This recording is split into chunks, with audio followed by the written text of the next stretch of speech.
Hello and welcome to my seminar, Turning Phrases, Turning Heads. I'm Tom Balcanis and you're in for a treat if you consider learning about words a treat. Before we start, I want to ask you all a question. Who thinks communication in business is important? Put your hands up. Everyone. I'd be inclined to agree, however it's not important, it's vital. In all facets of life and in business, you can't not communicate, and I know that seems a bit confusing. It's a phrase coined by the radical constructivist communications theorist and psychologist, I know that's a bit of a mouthful, Paul Václavic. Everything you do or don't do, or do half-assed, or do that captures people's attention, for good or for worse, is a form of communication. If your business doesn't communicate, or we all know that's horrible for business.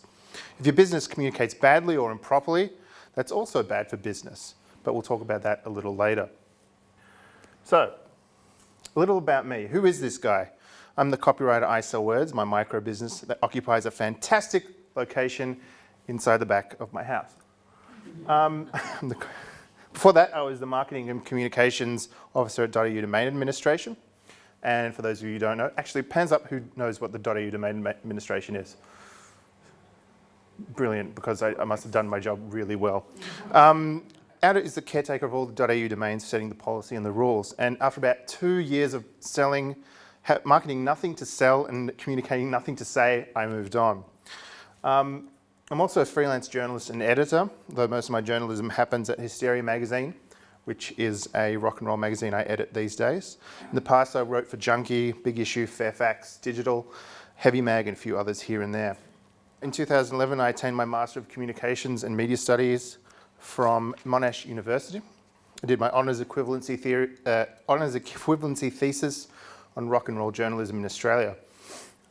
I'm also a member of the Australian General Semantics Society, a discipline that focuses on the way language influences thought and action. They gave me an award for speaking, which is really weird. What you learn in this seminar is how to recognise bad writing. You know what it is, even if you can't articulate it.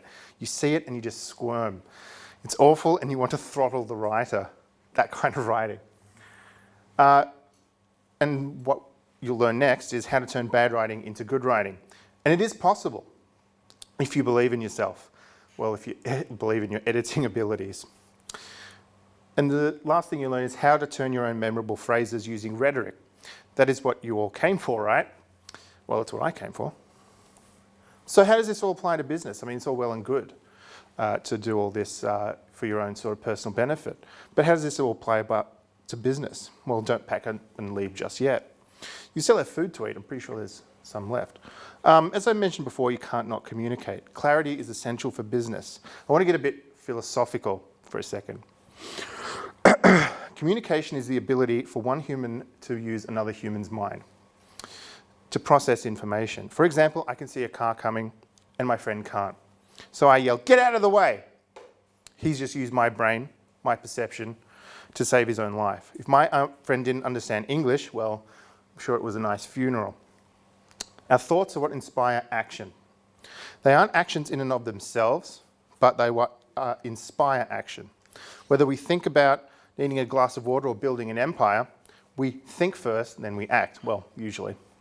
If we aren't clear, if we aren't forthright, we aren't making those thoughts known in a way that's unambiguous, we cannot use that other person's brain to inspire the same action, the same thoughts and same actions. Business is all action. It's all about transaction.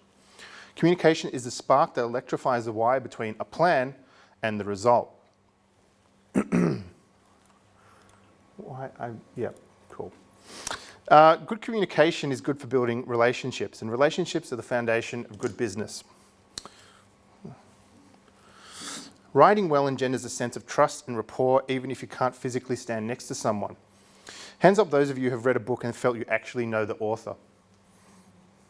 A few of you, yeah? Hands up those who have identified so strongly with the book character that they thought it was a real person. A few people, cool. Communication can humanize you or it can make you sound like a robot. And whom would you rather deal with in business? Words are our friends, but they can also be our foes. Even a tiny mistake can cause your communication to do a complete 180 of its intention. There's thousands of examples in business, but none quite devastating as this example. It's July 1945. The long and bloody conflict known as World War II is over in Europe and is in its last gasp in the Pacific. Japan is isolated. Its people are suffering under constant bombardment by Allied forces. The end is inevitable, even if the Japanese fight to the last man. On July 28th, the Allies issue their demand for the Japanese to surrender unconditionally. A few days later, the Allies receive their reply. And this is the reply. My thinking is that the joint declaration is virtually the same as the earlier declaration. The government of Japan does not consider it having any crucial value. We simply mokusatsu suru. The only alternative for us is to be determined to continue our fight to the end. This went through translators, through Swiss back channels, and eventually through the Allied command. The tragic thing is, mokusatsu has two meanings. One is we ignore, as in we find your proposal so insulting we won't even respond, or no comment, as we are embarrassed, uncomfortable, and we don't know what to do. A few days later, the US dropped the first of 2 atomic bombs on Japan, the first on Hiroshima, the other on Nagasaki. Conservative estimates place casualties at about 129,000. If we had the precise meaning of mokusatsu, a complete meaning of the mines, could those casualties have been avoided?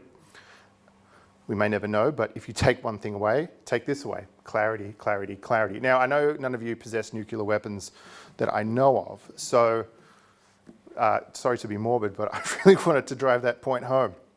But who else values clarity? Well, it's the most cliche example in all of business, Warren Buffett. Open up any Fortune magazine and there he is, doing something. Anyway, his key business principle is this.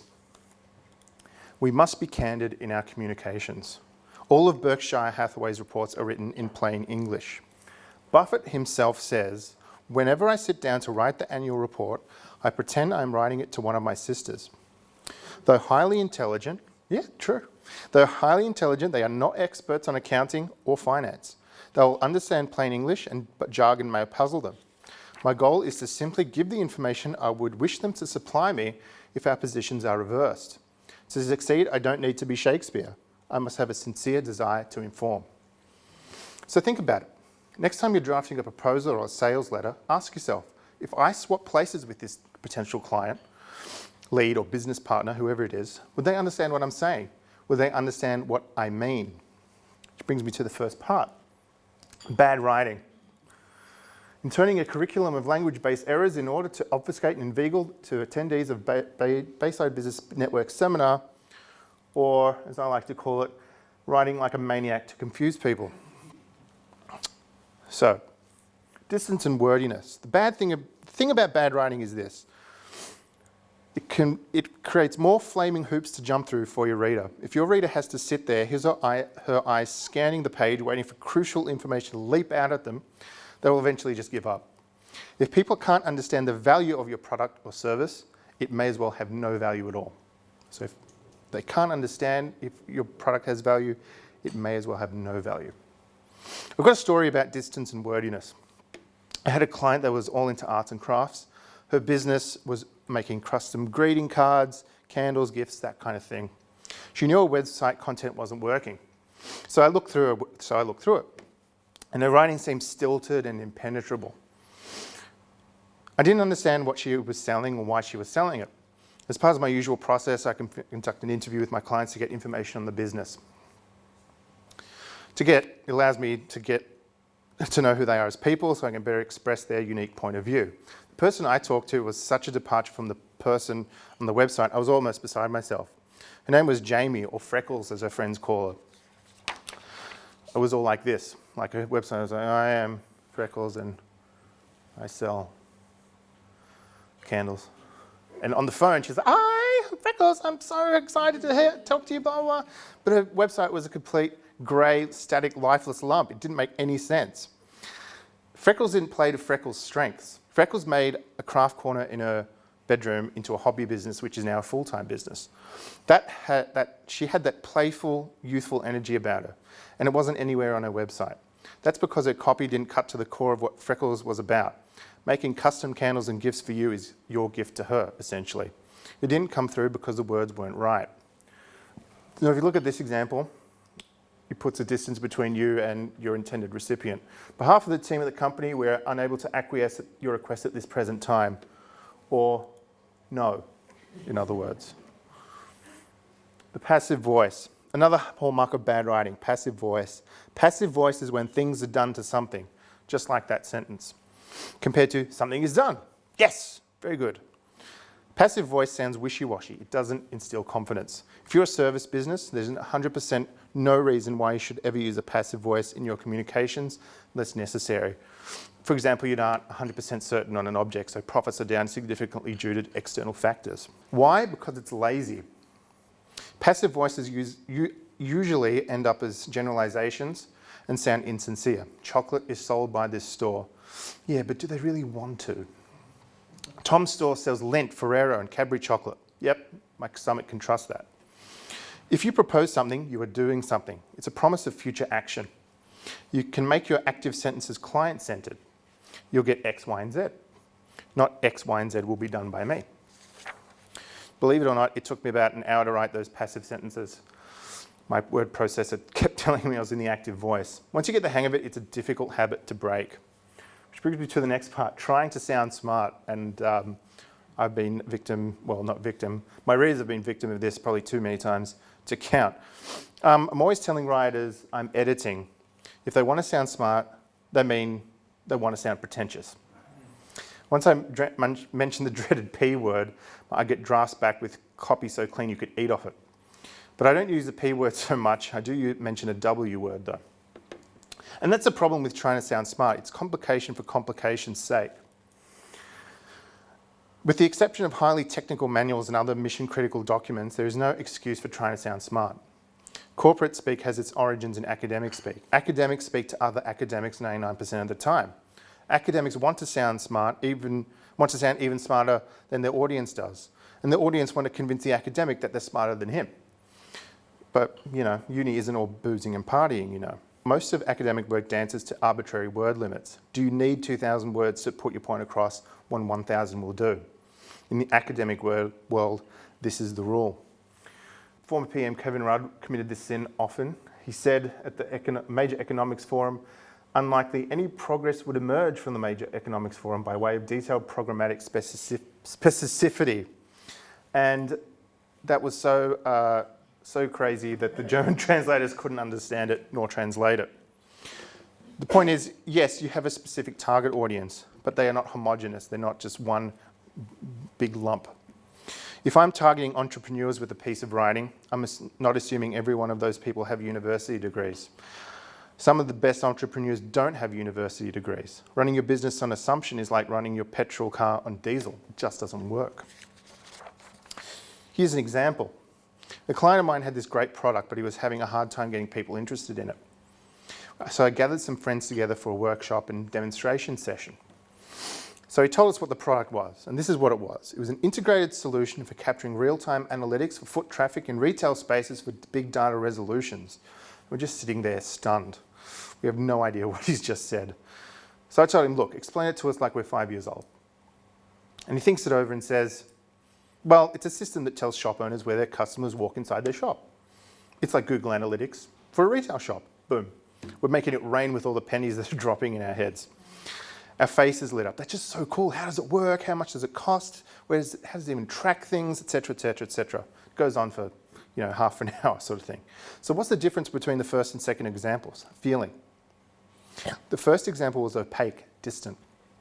Once it got onto our level, we were hooked.